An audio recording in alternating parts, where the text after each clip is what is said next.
From the first daffodil that was first to show for the season, nature just comes into abundance.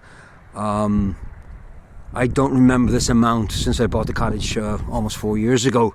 And now, look, sometimes when you just leave it alone, you don't need to over garden here. These just look after themselves, and it's just wonderful to see these clusters, you know, individual clusters, and then they join up and you get these banks of colour, like there's a cluster there, and so on and so forth.